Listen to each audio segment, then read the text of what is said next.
नाशिकमध्ये शिवसेना ठाकरे गटाच्या वतीने एसटी दर बस प्रवासी दराच्या वाढ विरोधात आंदोलन जे आहे ते करण्यात येत आहे। आपण जर या ठिकाणी बघितलं तर ठक्कर बाजार या बस स्थानकासमोर बसून शिवसेने ठाकरे गटाच्या वतीने चक्काजाम आंदोलन जे आहे ते करण्यात आलेलं आहे। या ठिकाणी बस ज्या आहेत त्या देखील रोखून धरण्यात आलेल्या आहेत आणि राज्य सरकारच्या विरोधात जोरदार घोषणाबाजी करत या ठिकाणी ठाकरे गटाकडून बस दरवाढीचा जो आहे तो निषेध केला जातोय। आपल्या सोबत ठाकरे गटाचे महानगर प्रमुख आहेत। भाऊ, काय सांगाल आपण या ठिकाणी चक्काजाम आंदोलन?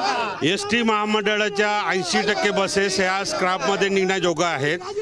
कुठलीही व्यवस्था नवीन दिलेली नसताना सुद्धा 15% भाडेवाढ ही सर्वसामान्यांना अमान्य आहे आणि त्रास देणारा निर्णय आहे।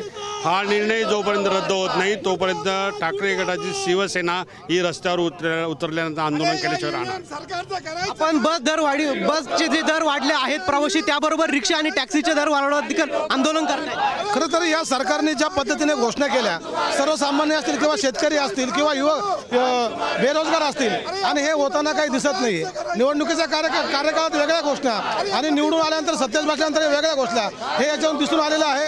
नुकतीच जी काही 15% जी काही दरवाढ झालेली आहे ती न सोसवणारी आहे। म्हणून शिवसेना पक्ष ठाकरे शिवसेना ही रस्त्यावरती उतरलेला आहे आणि जोपर्यंत ही दरवाढ रद्द होणार नाही त्यावेळेस एक मोठं वेगळं आंदोलन या ठिकाणी शिवसेना पक्षाच्या वतीने उभारलं जाईल, जेणेकरून सर्वसामान्य जनतेला याच्यातून न्याय मिळेल।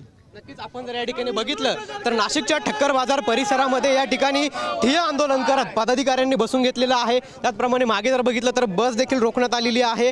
या ठिकाणी या बस प्रवासी दरवाढीचा जो आहे तो निषेध जो आहे तो ठाकरे गटाच्या वतीनं करण्यात येत आहे। जर दर कमी झाले नाही तर आणखी तीव्र स्वरूपाचं आंदोलन करण्यात येईल अशा पद्धतीचा इशारा देखील ठाकरे गटाच्या पदाधिकाऱ्यांकडून देण्यात आला आहे। कॅमेरा पर्सन प्रसाद पवारसह पवन येवले, TV9 मराठी, नाशिक।